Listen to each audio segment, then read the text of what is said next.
À l'été 1951, entre le 10 et le 26 août, dans le village de Pont-Saint-Esprit en France, des dizaines d'habitants sont atteints par un mal étrange dont les symptômes font penser à une intoxication alimentaire. Dans ce village de 4500 habitants, certains vont mourir, d'autres auront des vomissements ou des bouffées délirantes, et certains seront même internés en psychiatrie.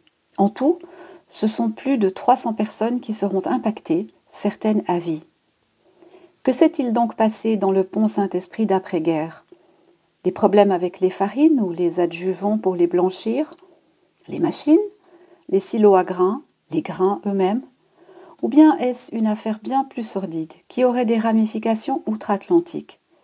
C'est ce que nous allons tenter de découvrir ensemble dans la première partie de cette vidéo, et c'est juste après ça.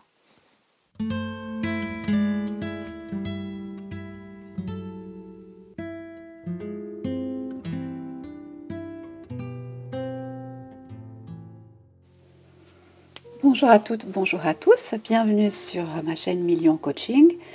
J'espère que vous allez bien, je suis heureuse de vous retrouver pour une nouvelle vidéo et on va aller explorer un petit peu ce qui s'est passé dans cette affaire du pain maudit. Donc comme je vous l'ai évoqué dans le résumé, des dizaines, plusieurs centaines de personnes même ont été impactées par un mal dont l'origine n'a, semble-t-il, pas encore été vraiment déterminée. Plusieurs hypothèses ont vu le jour, des accusations ont eu lieu, puis des non-lieux se sont produits. Une affaire à rebondissement et les dernières informations qui ont émergé par rapport à cette affaire laissent envisager une piste un petit peu plus subtile, mais c'est ce que nous verrons dans la deuxième vidéo qui sera publiée prochainement. Donc allons voir déjà dans un premier temps avec l'oracle O, qu'est-ce qu'on peut nous dire sur ce qui s'est passé dans cette affaire de Pont Saint-Esprit. Je vous rappelle qu'on est en 1951, à l'été 1951, donc on est après-guerre. Les habitants ont faim, sont dépendants de livraison de grains ou de farine de l'étranger et notamment de l'Allemagne. Et on va voir ce que l'oracle O peut nous dire sur le sujet.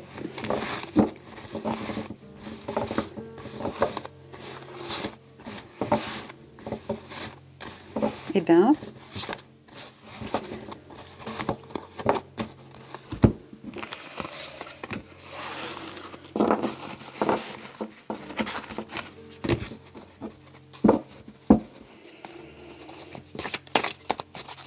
l'affaire du pain maudit, Pont Saint-Esprit, 1951.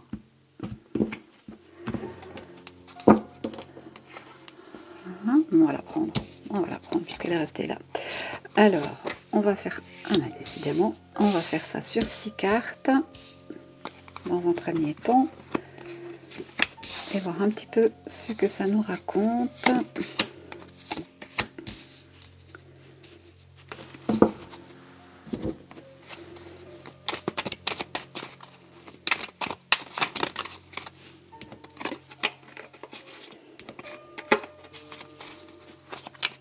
Saint-Esprit, été 1951, l'affaire du pain maudit.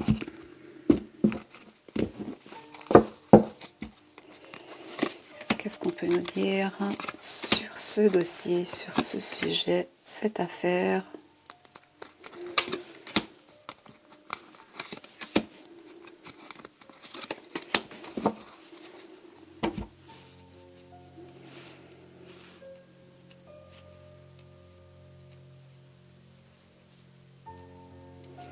J'espère que vous avez passé une bonne semaine, que vous préparez à fêter Pâques dans la bonne humeur. Alors, découvrons ensemble. On nous parle d'une attaque, donc clairement c'est quelque chose qui vient de l'extérieur avec une intention qu'on ne connaît pas encore, mais en tout cas c'est quelque chose qui vient de l'extérieur, et par le terme attaque, on sous-entend qu'on veut mettre quelqu'un dans une situation compliquée.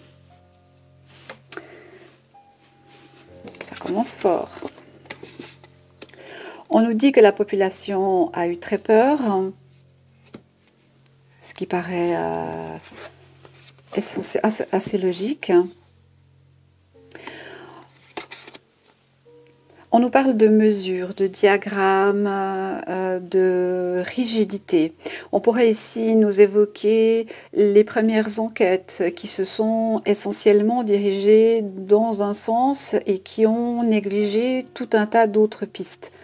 Alors peut-être parce qu'un ordre avait été donné de ne pas s'intéresser à autre chose, peut-être que c'était un secret d'État ou pas, peut-être que avec cette rigidité, on nous indique que ce qui a été fait de façon rigoureuse, qu'on a analysé, qu'on a mesuré, qu'on a calculé tout un tas de données ou de paramètres avec les moyens de l'époque, parce qu'il faut évidemment toujours se replacer dans le contexte, qui ont mené à certaines déductions ou à certaines conclusions.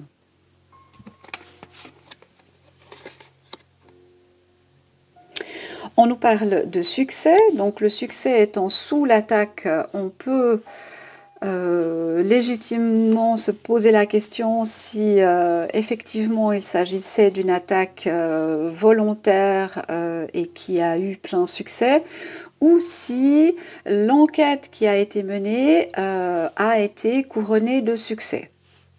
On peut comprendre les deux choses, hein.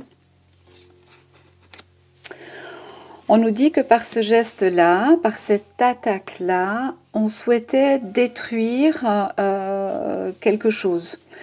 Est-ce que c'est un moyen de continuer une certaine forme de guerre? C'est pas impossible à la lecture du tirage ici. En tout cas, on nous donne ici qu'on a l'information qu'on a attaqué ce village, mis la peur sur ses habitants, qu'on a fait ça avec rigidité, des calculs, des dosages peut-être.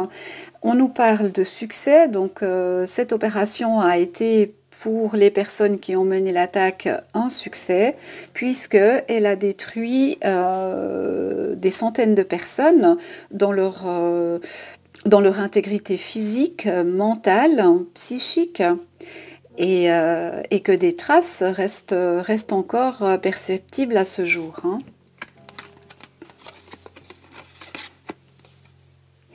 On nous parle de dette, on nous parle avec la prostitution ici, on nous dit que des personnes ont pu éventuellement accepter certaines choses en reconnaissance d'une dette. On pourrait imaginer qu'ils ont accepté, et je mets le terme entre guillemets, de se prostituer en échange de l'effacement d'une dette. Alors là, on peut légitimement se poser la question, est-ce que cette attaque était connue d'un gouvernement ou de dirigeants ou de maires de l'époque, et qu'elle aurait été acceptée pour obtenir le paiement d'une dette ou pour régler le paiement d'une dette. À la lecture du tirage, c'est pas du tout impossible, hein. Pas du tout impossible, hein. Ok, donc là on nous a bien planté le tableau. On va prendre une carte par ligne pour compléter un petit peu ça.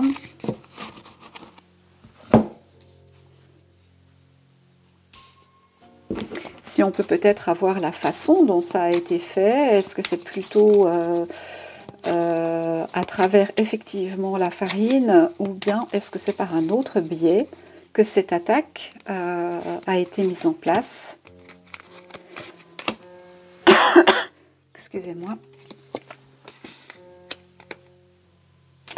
Alors, on nous parle de chagrin, on nous dit bien que des personnes ont été... alors, attendez, je vais les baisser un peu, voilà, pour que vous les voyez bien.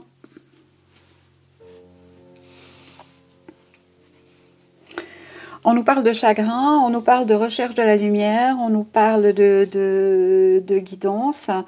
Je pense qu'ici, on nous indiquerait que certaines personnes ont cherché la vérité, ont essayé de trouver des réponses, mais n'en ont pas eu, en tout cas pas dans la période où ça s'est produit. Hein. En tout cas, cette affaire a causé énormément de chagrin. Et beaucoup de personnes ont eu énormément de peine à se sortir de cette attaque.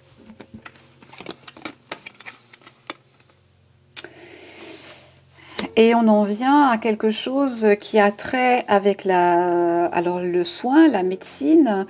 On peut nous parler de biochimie, on peut nous parler... de produits pouvant amener à un certain comportement humain. Ok, très bien. Donc là, on a planté un peu le décor. On a compris que c'était une attaque. On a compris que c'était quelque chose qui probablement était volontaire. Parce que quand on attaque quelque chose, c'est qu'on a l'intention de s'y mettre, de commettre quelque chose. Hein. Tiens, on va prendre l'oracle politiquement incorrect. Hop là. On nous parle de la vie humaine. Hein. On a voulu détruire la vie humaine. Hein. Moi, je pense qu'on est sur une expérimentation là. Hein.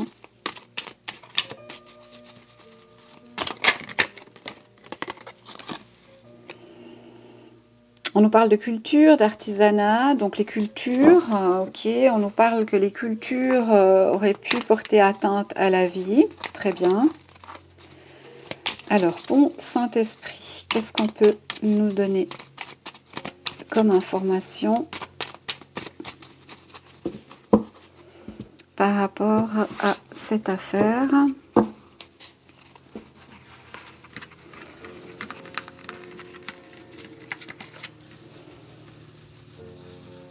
Bon Saint-Esprit, 1951. C'est celle-ci. Bon Saint-Esprit, 1951.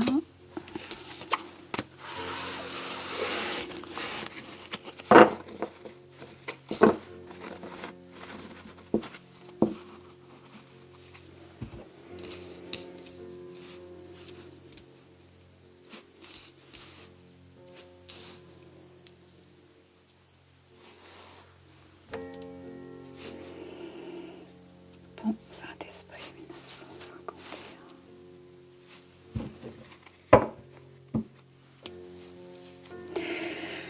On nous parle d'enjeu quand même, hein. Donc une attaque, un jeu, du chagrin, la médecine, on pourrait nous amener quand même sur quelque chose de stratégique. Ce village n'a pas été choisi au hasard. Pour moi, il devait y avoir quelque part un paiement de dette. Alors, on est dans une situation d'après-guerre. Un certain pays est venu prêter main forte, peut-être, là, voilà, il ne faut pas me faire dire ce que je n'ai pas dit, peut-être que c'est un arrangement entre gens d'État ou certains services militaires pour des expérimentations à grande échelle. Ça n'est pas impossible. Hein. Eh oui. Eh oui. Donc pour moi, la thèse du pain maudit est une thèse fallacieuse, c'est-à-dire qu'elle ne prend aucun sens ici, Pour moi, on est sur un champ d'expérimentation à ciel ouvert et on est probablement, et ça fera l'objet de la deuxième vidéo parce que vous verrez que il y a des choses qui sont quand même assez surprenantes dans cette histoire. On est sur quelque chose d'organisé, de planifié, quelque chose de stratégique qui vient pour moi probablement de l'étranger. On a fait un pacte, on s'est accordé sur quelque chose et on a le mot solidarité qui revient. Donc c'est bien ce que je vous disais, c'est-à-dire que peut-être qu'un pays ayant aidé avec son armée à défendre certaines lignes, etc., a pu demander quelque chose en échange et que ce lieu-là ait fait office de lieu sacrifié. C'est pas impossible. Eh oui, c'est quelque chose qui a été fait à distance. C'est quelque chose qui vient de l'étranger, c'est quelque chose qui est outre-Atlantique. On a raconté beaucoup de mensonges pour calmer la population, pour que personne ne se rebelle vraiment. Alors dans le fond de l'affaire, je n'y suis pas allée pour garder quand même un œil relativement neutre. Mais j'ai l'impression ici qu'on a donné quelque chose à certains habitants, peut-être au maire, peut-être à la police, pour qu'ils aillent dans une direction et qu'ils oublient ou qu'ils lâchent une autre hypothèse qui, pour moi, est la cause réelle des problèmes qu'a subi ou qu'ont subi les habitants de Pont-Saint-Esprit.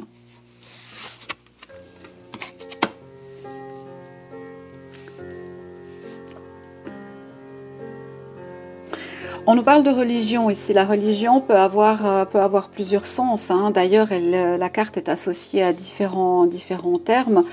On nous parle d'adoration. Qui est en adoration d'une certaine puissance militaire qui l'a été pendant des années. On est aussi dans une forme de remerciement, de louange de l'aide. Donc je pense qu'on tourne vraiment dans quelque chose qui a ses ramifications à l'étranger et qui mériterait qu'on s'y intéresse un tout petit peu plus.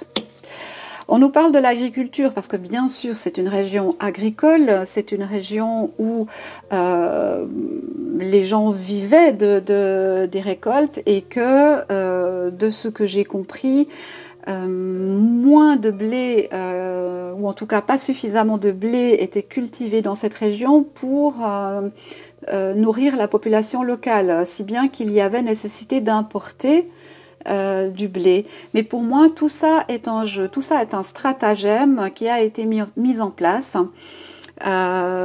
Et on a essayé ici de coincer un autre belligérant dans l'affaire. Alors je ne veux pas trop dire les noms parce que j'aimerais pas que la vidéo soit strikée, mais on a un pays outre-Atlantique qui mène le monde à la baguette depuis de nombreuses années, auquel on doit un service. Et puis, on a une population qui souffre quand même de la faim, parce que l'après-guerre a été très compliquée jusqu'à certaines années.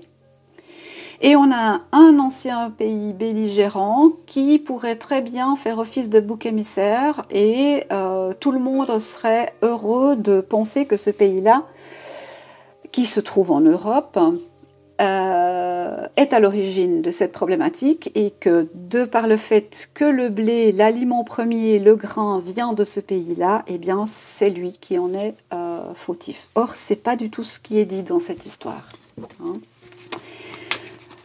On nous parle vraiment de stratagème.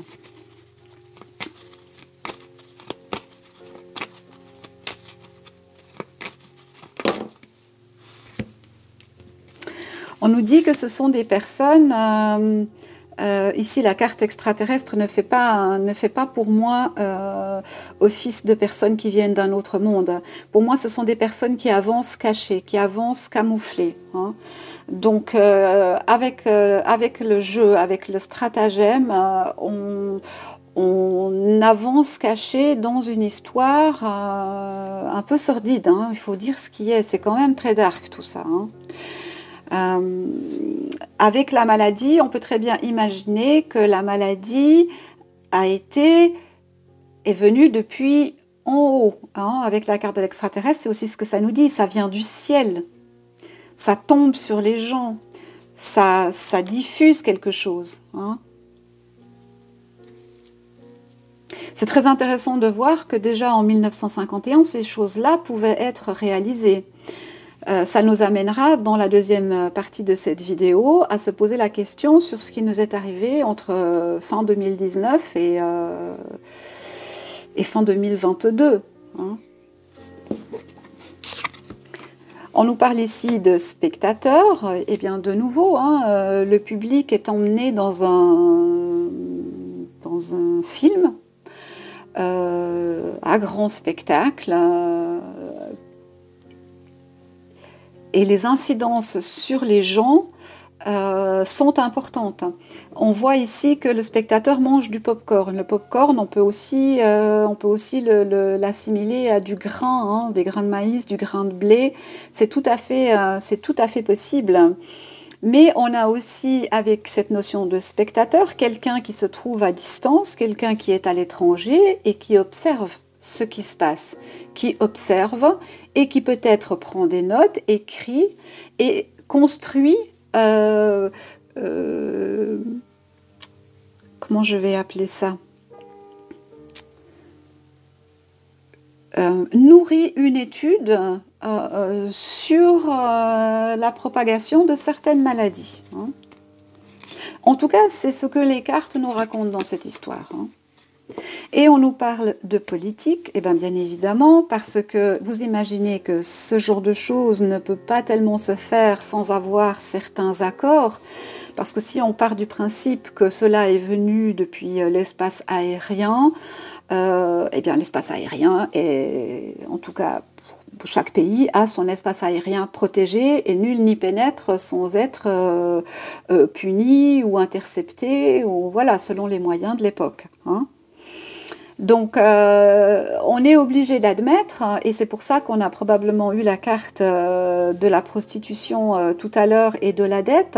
On a ici des politiques qui ont voulu payer une dette, un service qui a été rendu à un État, et on a autorisé quelque chose à se produire, et malheureusement, c'est à Pont-Saint-Esprit que ça s'est passé. Donc vous voyez, avec cette histoire, on est très très loin du grain et du pain. Hein. Ça, c'était la pointe de l'iceberg, c'était ce qu'il fallait vendre au public pour que ça soit, et le mot est peut-être mal approprié, mais pour que ça soit digeste. Et oui, on en revient à la notion de spectacle. Spectacle, spectateur... Tout a été méticuleusement planifié et organisé. Alors ce serait intéressant, je n'ai pas, comme je vous l'ai dit, été beaucoup plus loin dans cette affaire, dans la lecture des faits et des nouvelles révélations qui ont été écrites, parce que je voulais rester le plus neutre possible. Mais on peut quand même s'interroger de savoir s'il n'y a pas eu des vols suspects les jours qui ont précédé les mots qu'ont manifesté certains habitants. Ce qu'il serait intéressant de savoir, c'est est-ce que c'était des habitants qui étaient majoritairement à l'intérieur de leur maison, ou est-ce que c'était des habitants qui avaient l'habitude d'être dehors. On nous parle d'enfants, on nous parle de femmes. Donc voilà, est-ce que c'était des zones très spécifiques et par exemple un marché voilà, où on aurait pu diffuser quelque chose dans l'air. Hein.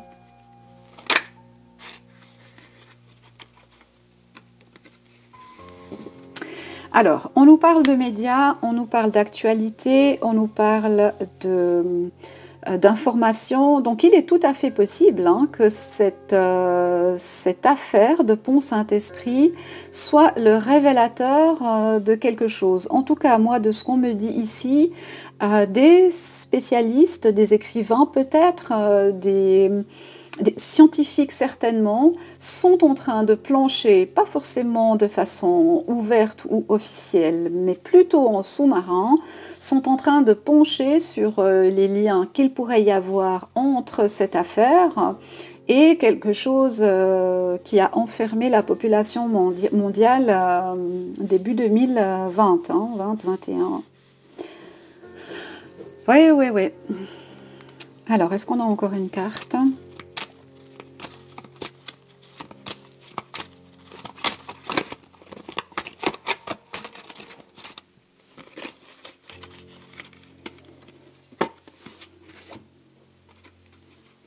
Oui, on aura la manifestation de la vérité. Alors peut-être que la manifestation de la vérité est déjà là, mais qu'elle n'est pas encore officialisée. Ça, c'est tout à fait possible.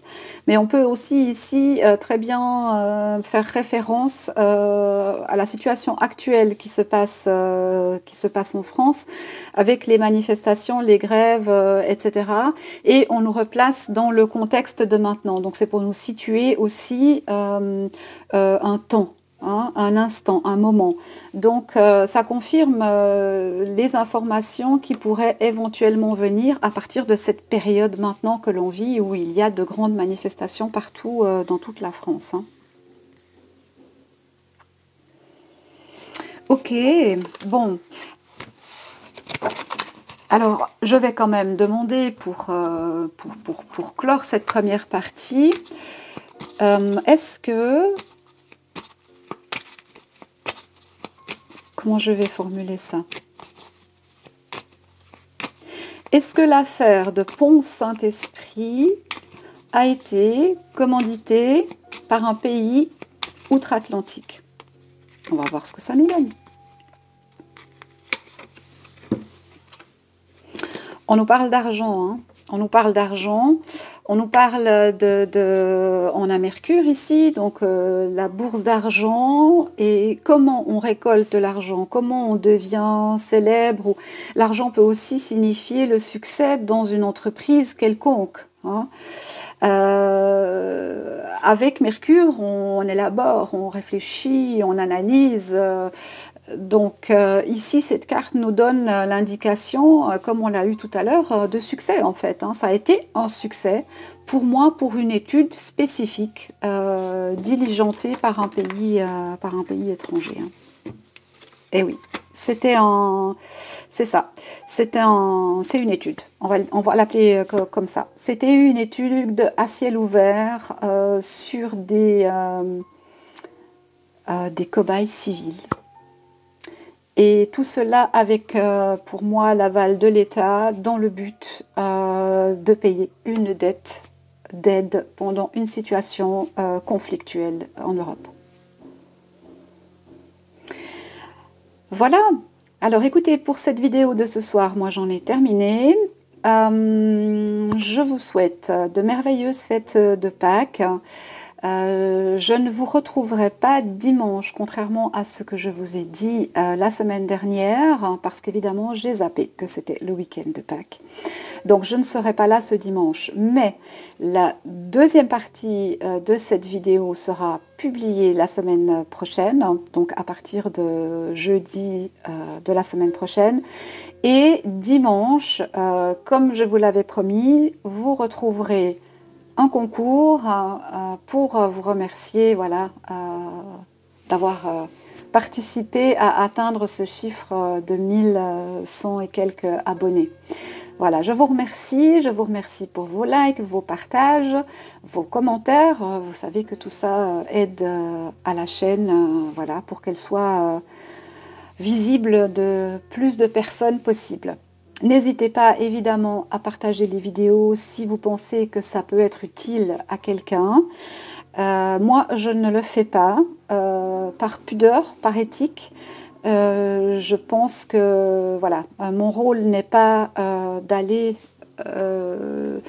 donner des informations que j'estime pertinentes pour ma part, mais qui peut-être pourrait mettre les personnes qui reçoivent ces informations dans une situation compliquée. Voilà. Par contre, si vous souhaitez évidemment partager ces vidéos, quelques vidéos que ce soit d'ailleurs, hein, faites-le, je vous en prie, et je vous en remercie. Voilà. Tout le meilleur dans vos foyers, prenez soin de vous, restez bien ancrés, on respire et on se dit à très bientôt. Bonne soirée, au revoir.